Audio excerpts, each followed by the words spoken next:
부모님과 함께하는 미국 여행이 시작되었습니다. 부산에서 인천공항으로 가는 공항버스에 올랐습니다.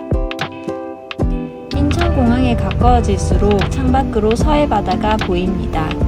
고향 부산의 바다와는 또 다른 풍경입니다. 갯벌과 섬이 눈에 들어올수록 공항이 가까워졌음을 느낍니다.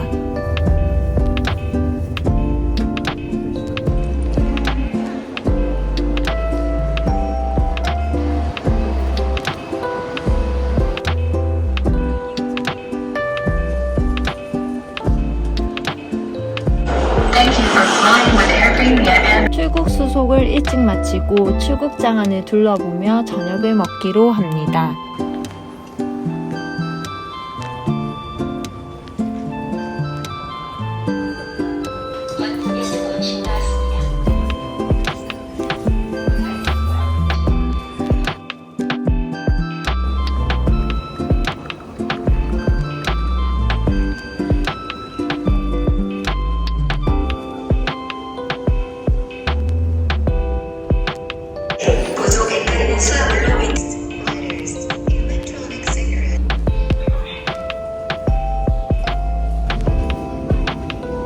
Stored in your state pocket.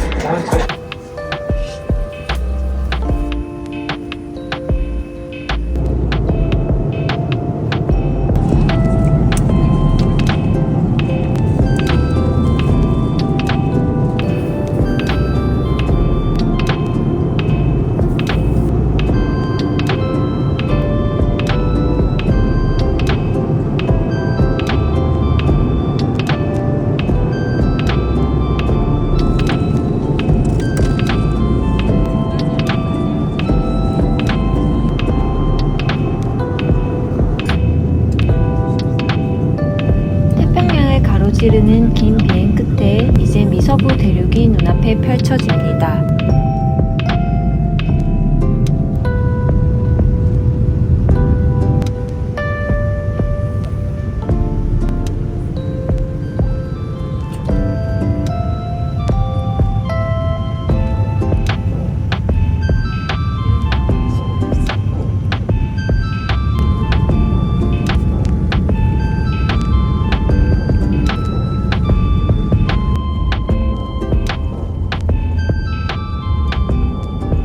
Thank you for choosing Air Arabia. We hope to see you again soon.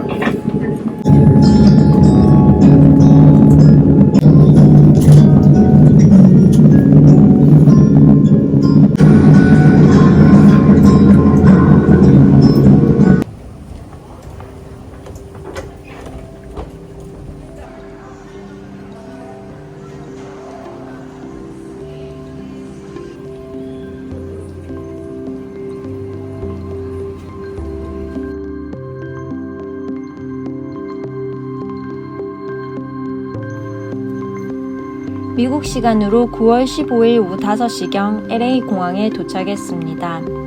입국 심사를 위해 줄을 서서 기다리는데 약 2시간이 걸렸습니다. 미국 입국 심사가 까다로워졌다는 이야기를 들었지만 저희 가족은 운 좋게도 한국인 직원에게 배정되어 비교적 수월하게 심사를 마칠 수 있었습니다. 같은 패키지 여행 일행 중 혼자 여행 온 30대 여성 2분은 상황이 달랐습니다. 한 분은 1차 심사 후 세컨더리 룸에서 2시간을 보내야 했고 다른 한 분은 더 오랜 시간을 붙잡혀 있다가 새벽 1시가 되어서야 숙소에 도착했습니다. 최근 트럼프 행정부의 이민 단속 강화로 인해 여행자들도 입국 심사 시간이 길어지고 절차가 까다로워지는 등 다소 경직된 분위기를 체감할 수 있었습니다.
그리피스 천문대는 로스앤젤레스의 대표적인 천문학 시설이자 문화적 상징입니다.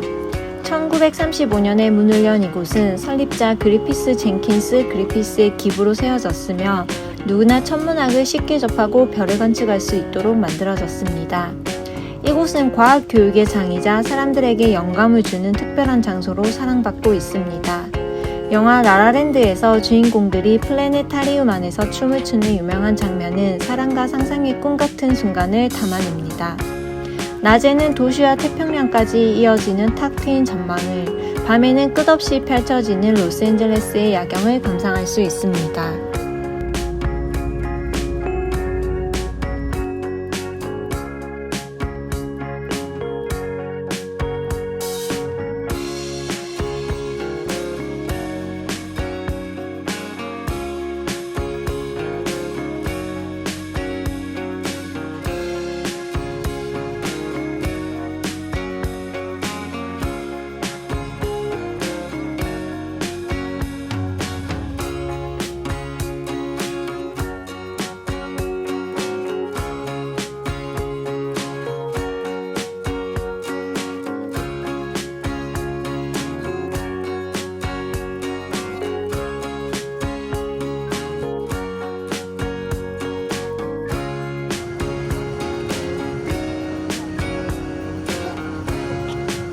로스앤젤레스 코리아타운에 위치한 청담이라는 음식점에 저녁을 먹으러 왔습니다.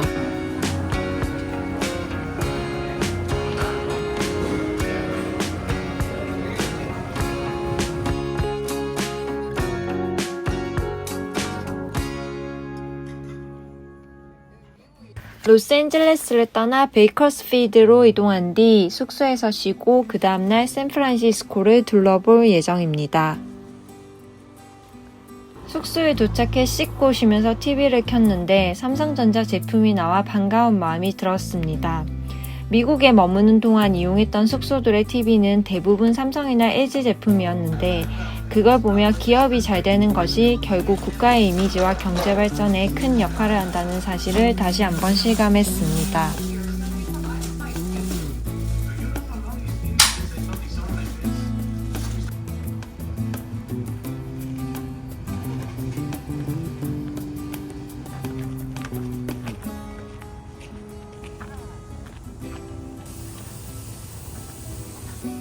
여기 비스트로. 부모님이랑 여행을 오게 되면 항상 일찍 기상하고 조식이 시작되는 시간에 맞춰 아침을 먹으러 오게 되는 것 같습니다.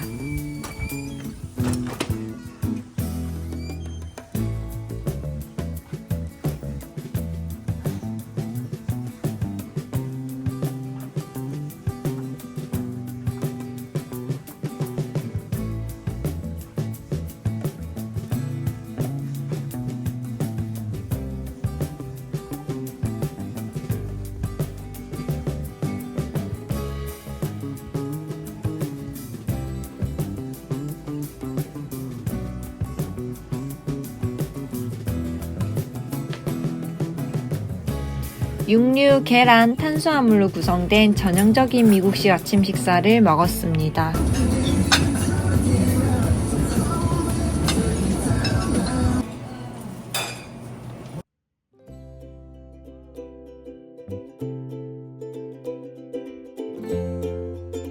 조식을 먹고 나올 때가 아침 6시 30분쯤이었는데 일출로 물든 아침 노을이 너무 아름다웠어요.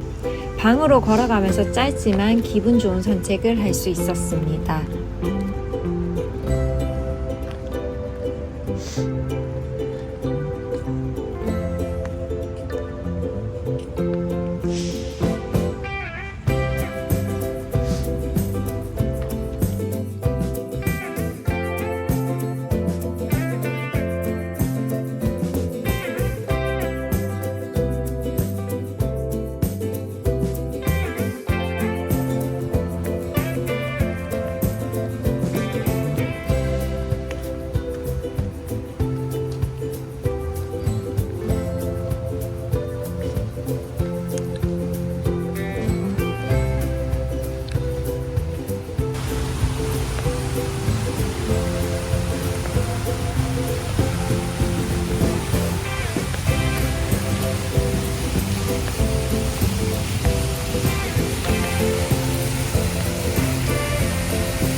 베이커스필드에서 샌프란시스코로 향하는 길에 펼쳐지는 풍경을 바라보며 미국이 얼마나 광활한 영토와 다양한 자연환경을 가진 나라인지 새삼 실감하게 됩니다.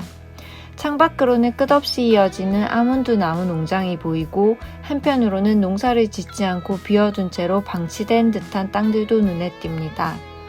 가이드님의 설명에 따르면 이 지역에서는 아몬드 농장을 약 7년에서 8년 정도 운영한 뒤 나무를 모두 없애고 그 자리에 소를 방목한다고 합니다.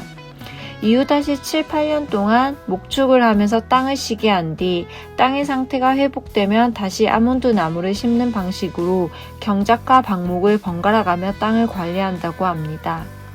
이러한 순환적 토지 이용 방식은 땅이 넓고 자원이 풍부한 미국이기에 가능하다는 설명이 인상 깊었습니다.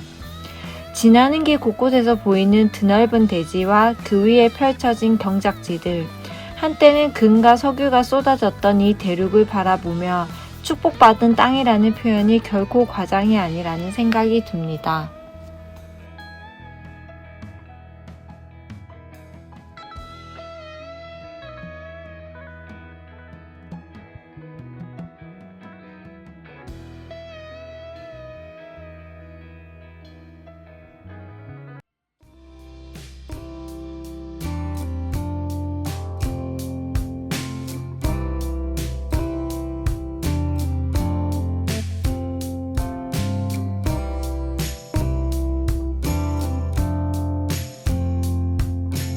캐틀맨시티로 가는 길에 있는 쉐브론 주유소에 들렀습니다.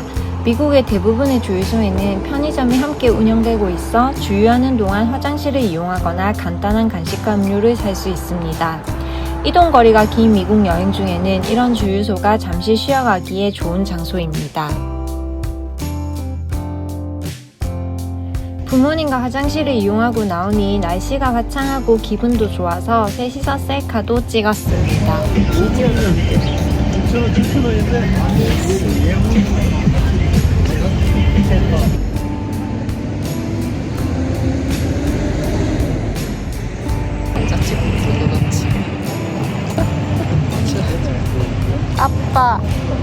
아빠 여기 봐봐.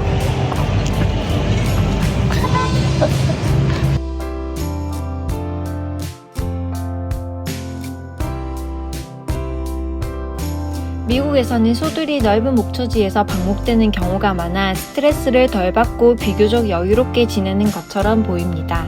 특히 캘리포니아나 중서부 지역에서는 넓은 대지에 소를 풀어 기르는 목초지 방목 방식이 흔하다고 합니다. 예전에 친오빠가 미국에서 자전거를 타고 지나갔는데 들판에 모여있던 소떼가 그 모습을 흥미롭게 구경하며 달려왔다고 말해준 일화가 떠오릅니다. 사람도 소를 구경하듯이 소들도 지나가는 사람들을 구경했을 수 있겠다는 생각이 들었습니다. 이처럼 넓은 땅에서 자연을 보존하고 다양한 동식물과 함께 더불어 여유롭게 살아가는 삶은 미국과 같은 환경에서 누릴 수 있는 가장 큰 특권 중 하나가 아닐까 생각해 봅니다.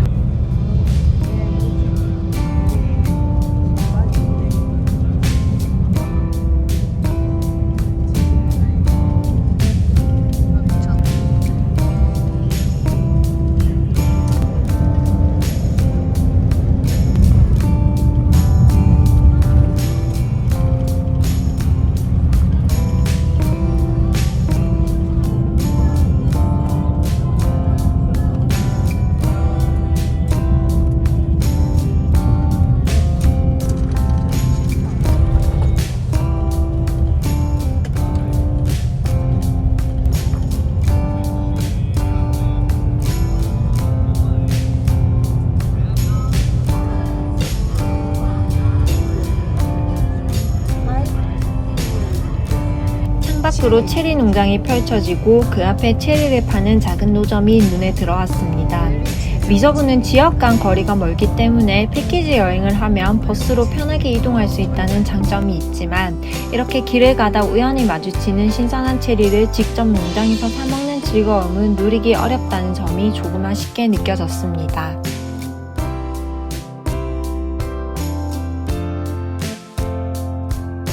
미국은 연방제를 채택한 나라로 하나의 중앙정부와 50개의 주정부가 권한을 나누어 갖고 있습니다. 이러한 제도는 미국이 과거 여러 개의 영국 식민지로 시작되었다는 역사적 배경에서 비롯되었습니다. 독립 후 각 지역의 자율성과 다양성을 존중하기 위해 연방제가 도입되었고 그 결과 주마다 고유한 법과 제도를 운영할 수 있는 자율권이 헌법에 보장되었습니다.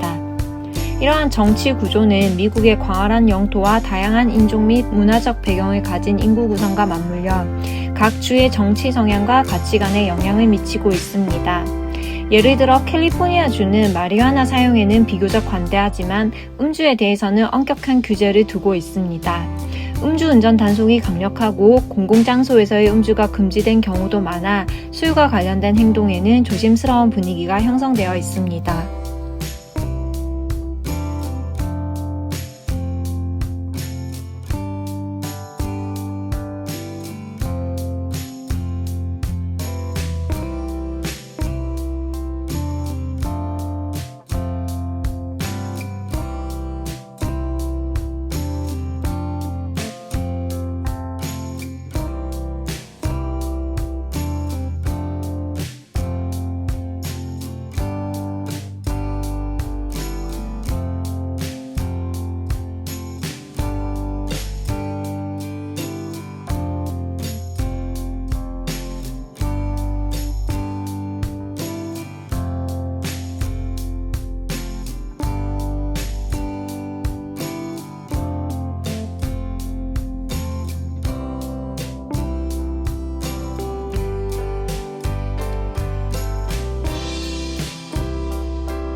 길로이에 있는 칙필레이에서 점심을 먹기로 했습니다. 칙필레이는 미국의 대표적인 패스트푸드 체인으로 고품질의 치킨 샌드위치와 벌집 모양의 감자튀김인 와플 프라이즈, 그리고 다양한 소스가 어우러져 독특한 맛을 자랑합니다. 또한 일요일에 문을 닫는 정책으로 유명한데 이는 창립자의 종교적 신념에 기반한 것입니다. 테이블마다 놓인 꽃들을 보니 기분이 좋아졌습니다.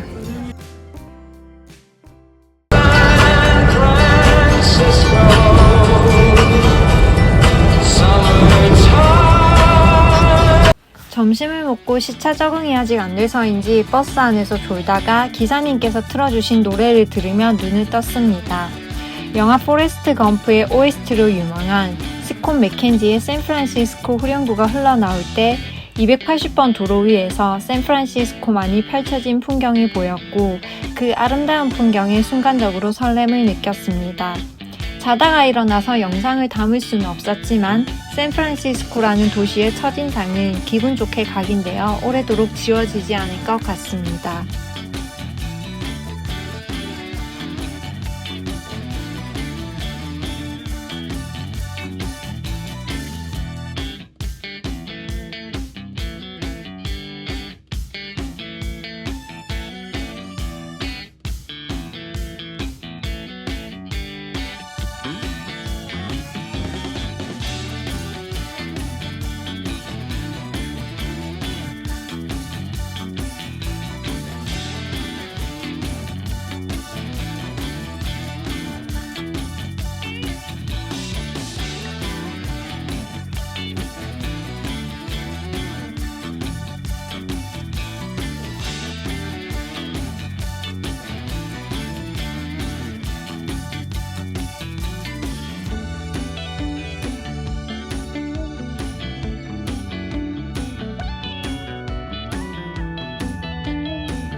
미국 도시들은 대부분 격자형 도로 구조로 계획되어 있어 길찾기와 운전이 쉽습니다. 이 구조는 1785년 토지조례에서 비롯되었고 단순하고 예측 가능한 도로 환경은 자율주행차 웨이모의 기술 개발과 서비스 확장에도 큰 도움이 되었습니다. 특히 샌프란시스코와 로스앤젤레스는 도로 인프라와 기술 수용성이 높아 웨이모가 자율주행 택시 서비스를 운영하고 확대해 나가는 대표적인 도시입니다.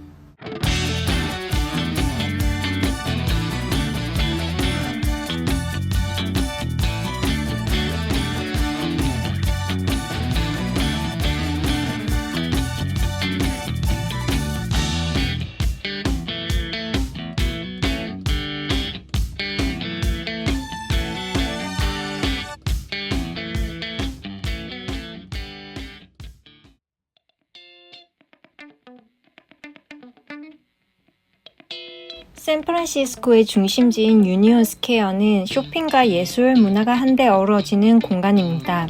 고급 백화점과 세계적인 브랜드 매장이 줄지어 있는 대표적인 쇼핑 명소이자 현대미술 조각과 거리 공연, 계절마다 열리는 다양한 이벤트로 언제나 활기찬 분위기를 느낄 수 있는 곳입니다.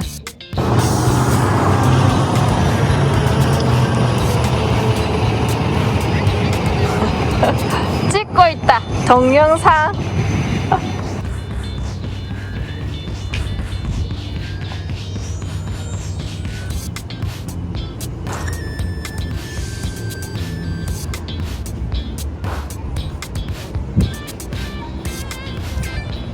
여기네, 여기.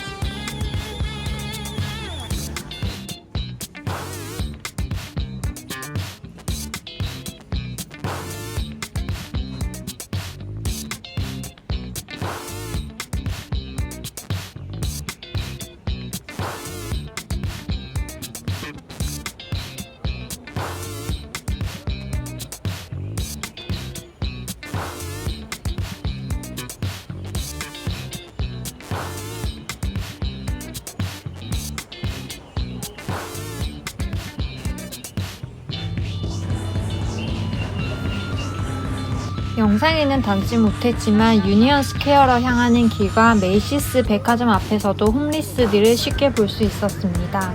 샌프란시스코는 미국 내에서도 홈리스 인구가 많은 도시 중 하나이며 이 문제는 오랜 시간 해결되지 못한 채 지속되어 왔습니다. 그 배경에는 높은 주거 비용과 생활비, 정신건강 및 약물의존 문제, 그리고 복지 시스템의 한계 등이 복합적으로 작용하고 있습니다.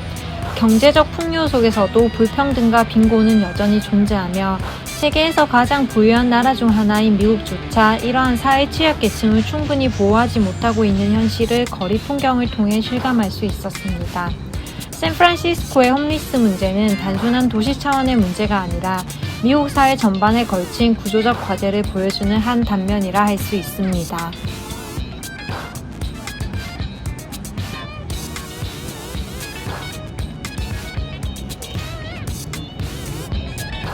여러가지 생각이 스쳐 지나가는 와중에도 따뜻한 햇살을 받으며 걷는 시간이 좋았습니다.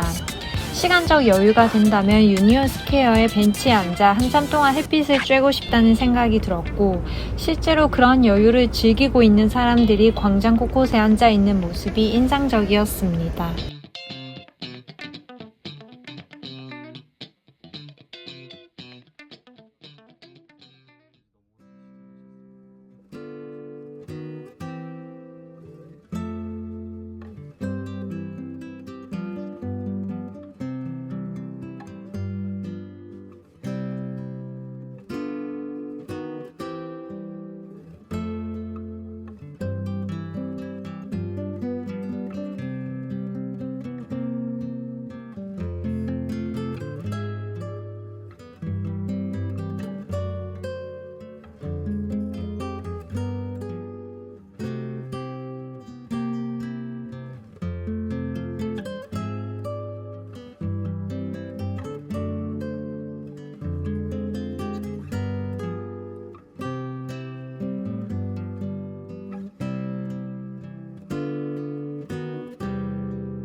바닷가 인근 도시들이 세계 곳곳에서 발달한 것은 단순한 우연이 아닙니다.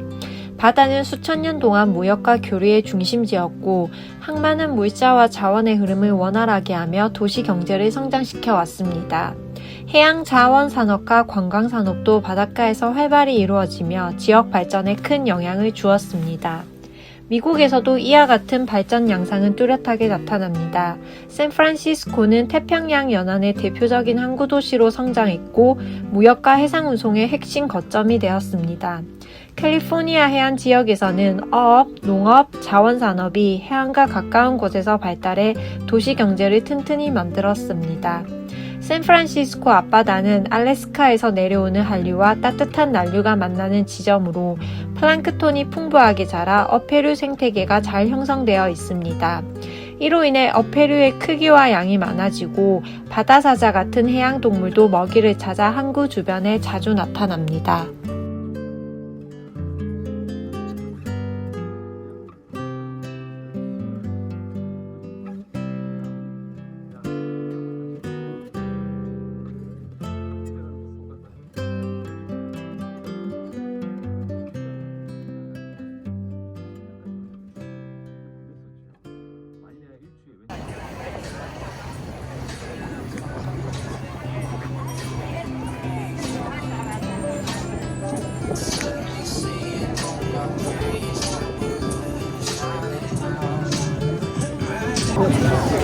바다 사자 일단 보러 가보지.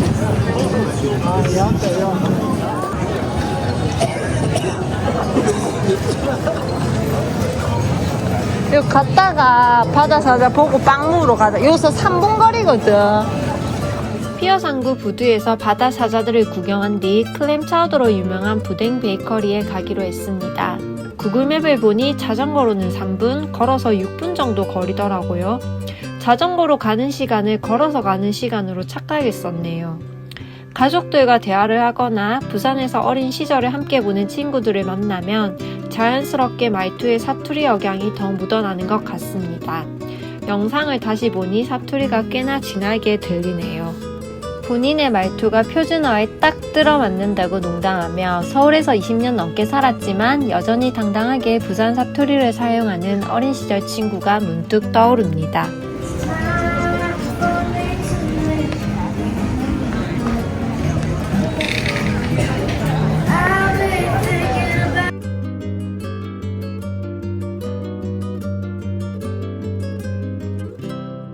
샌프란시스코 북쪽 해안, 바다 위로 길게 뻗은 피어 3구는 바다의 활기와 도시의 여유가 만나는 특별한 공간입니다. 다양한 상점과 레스토랑, 거리 공연으로 가득한 이곳은 샌프란시스코를 찾는 이들에게 꼭 들러야 할 명소로 손꼽힙니다. 피어 3구를 더욱 특별하게 만드는 존재는 바로 이곳을 집처럼 여기는 바다 사자들입니다. 1989년 샌프란시스코만에서 발생한 지진 이후 몇 마리의 바다 사자들이 선착장 앞에 모습을 드러냈고 그 후로 이곳은 그들의 쉼터가 되었습니다. 햇볕이 잘 드는 부둣가, 풍부한 먹이, 그리고 안전한 환경은 수십에서 수백 마리에 이르는 바다 사자들에게 최적의 서식지를 제공해주고 있습니다. 이처럼 피어 3구는 이제 단순한 관광지를 넘어 자연과 인간이 조화롭게 공존하는 공간으로 자리 잡고 있습니다.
아 맞네. 너무 똑같다.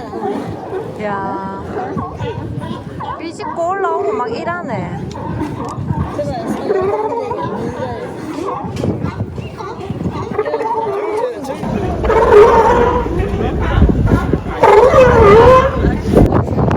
동영상 잠깐.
영상. 엄마 영상. 아빠 그거.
(1849년) 금강시대에 시작된 부댕 베이커리는 프랑스 전통 발효종으로 만든 사워도우 빵으로 유명합니다.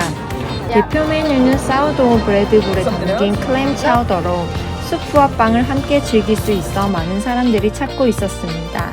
짭짤하고 조개살이 풍부한 수프는 바삭한 사워도우와 잘 어울렸습니다. 크루아상도 함께 맛보면서 샌프란시스코의 맛과 향을 느낄 수 있었습니다.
미국 캘리포니아주 샌프란시스코와 마린 카운티를 연결하는 금문교는 1937년에 개통되었습니다. 당시 세계에서 가장 긴 현수교였으며 건설 자체가 기술적으로도 큰 도전이었습니다. 이 다리는 태평양과 샌프란시스코만이 만나는 골든게이트 해협 위에 세워졌고 다리의 이름도 이 해협에서 유래되었습니다. 강한 해풍과 두꺼운 안개, 빠른 조류 등 험한 자연환경 속에서도 금문교는 약 4년 만에 완공되었고 그 결과물은 단순한 교량이 아닌 기술과 미학이 만난 상징적인 구조물이 되었습니다. 오늘날 금문교는 샌프란시스코를 대표하는 아이콘이자 영화와 드라마 속에 자주 등장하는 도시의 얼굴입니다. 특히 안개에 둘러싸인 금문교의 모습은 더욱 신비롭고 푸른 바다와 주변의 산, 그리고 하늘이 어두워지는 풍경은 샌프란시스코의 아름다움을 상징하는 장면으로 손꼽힙니다.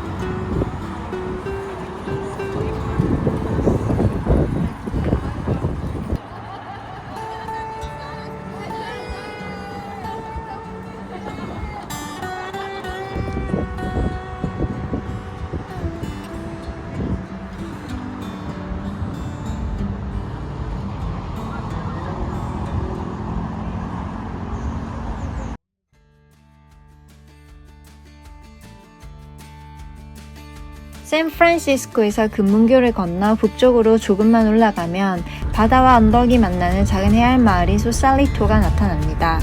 이곳은 한때 조선소와 군사기지였지만 전쟁이 끝난 뒤엔 예술가들과 여행자들이 모여드는 평화로운 휴식처로 자리 잡았습니다. 샌프란시스코를 자유롭게 여행 중이라면 피셔맨스 워프에서 자전거를 대여해 금문교를 건너 소살리토까지 달려오는 것도 잊지 못할 멋진 경험이 될 것 같습니다. 소살리토는 북쪽에 도시와는 또 다른 잔잔한 바다의 시간이 흐르는 곳입니다. 작은 갤러리와 부티크를 구경하고 아늑한 카페에 앉아 바다를 바라보며 여유로운 한때를 보내기에 더없이 좋은 장소입니다.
트윈픽스는 샌프란시스코 도심을 한눈에 내려다볼 수 있는 쌍둥이 언덕입니다.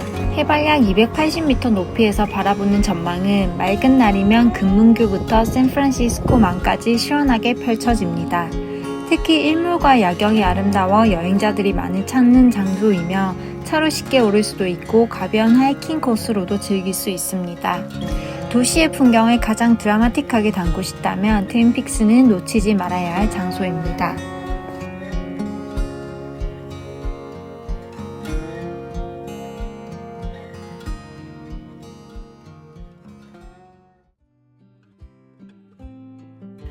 언제 다시 이곳을 찾게 될지 모른다는 생각에 차창 밖으로 펼쳐진 샌프란시스코의 야경을 두 눈에 담습니다. 최근 몇 년 사이 기업들의 이탈과 늘어난 노숙 인구로 인해 어려움을 겪고 있다는 이야기도 들리지만 그럼에도 불구하고 이 도시는 여전히 첨단 기술의 중심지이자 독특한 매력과 아름다운 풍경을 간직한 곳이라는 생각이 듭니다.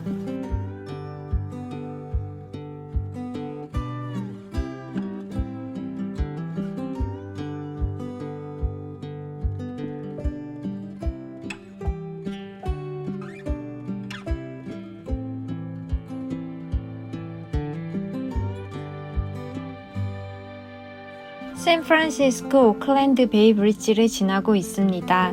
이 다리는 샌프란시스코와 오클랜드를 연결하는 대형 교량으로 샌프란시스코만을 가로지르며 도시와 도시를 이어주는 중요한 통로입니다. 지나는 길목마다 탁 트인 바다 풍경과 도시의 스카이라인이 어우러져 단순한 이동조차도 인상적인 풍경 속에서 이루어집니다.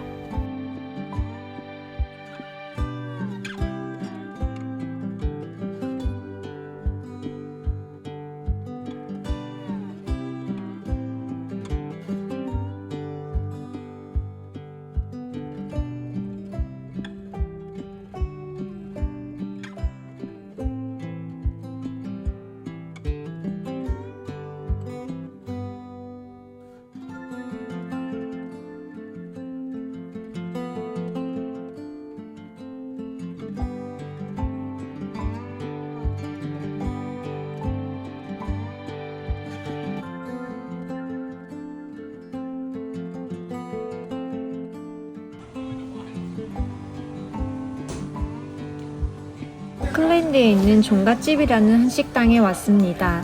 밥을 먹다 보니 한식을 즐기러 온 외국인 손님들도 꽤 많이 보였습니다.